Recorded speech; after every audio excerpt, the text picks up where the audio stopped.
ശരിക്കും പറഞ്ഞു കഴിഞ്ഞാൽ എനിക്ക് ഏറ്റവും ഇഷ്ടമുള്ള സംഭവമായിട്ടാണ് മാങ്ങച്ചാറ്. അപ്പോൾ നമുക്ക് മാങ്ങച്ചാറ് ഉണ്ടാക്കുന്നതെന്ന് നോക്കാം. ഞാനിവിടെ അരിഞ്ഞെടുത്ത മാങ്ങയിലോട്ട് 1 ടീസ്പൂൺ മുളക് പൊടി ആവശ്യത്തിന് ഉപ്പിട്ടിട്ട് നന്നായിട്ടൊന്ന് മിക്സ് ചെയ്തിട്ട് അരമണിക്കൂർ മാറ്റി വെക്കുന്നുണ്ട് കേട്ടോ. പിന്നെ ഒരു പാൻ വെക്കുക. പാൻ ചൂടാകുമ്പോൾ നമുക്ക് അതിലോട്ട് നല്ലെണ്ണ ഒഴിച്ച് കൊടുക്കുക, കടുക് ഇട്ട് കൊടുക്കുക. പിന്നെ നമുക്ക് ഉലുവ 1 ടീസ്പൂൺ ആഡ് ചെയ്ത് കൊടുക്കുക കേട്ടോ.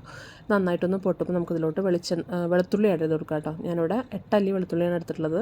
ഞാൻ 2 മാങ്ങയുള്ളൂ, അതുകൊണ്ടാണ് കുറവെടുത്തത്. നിങ്ങൾക്ക് മാങ്ങയുടെ എണ്ണ അനുസരിച്ച് കൂട്ടിയെടുക്കുക.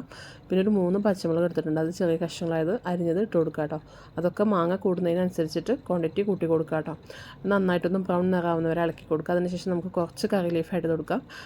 പിന്നെ 1 ടീസ്പൂൺ കൂടി മുളക് പൊടി ആഡ് ചെയ്ത് കൊടുക്കുക കേട്ടോ. ചെറിയ തീയിലിട്ടിട്ട് തന്നെ വേണം കേട്ടോ ഇതിങ്ങനെ ചെയ്യാനായിട്ട്. പിന്നെ നമുക്ക് സൂക്ക ആഡ് ചെയ്ത് കൊടുക്കാം കേട്ടോ.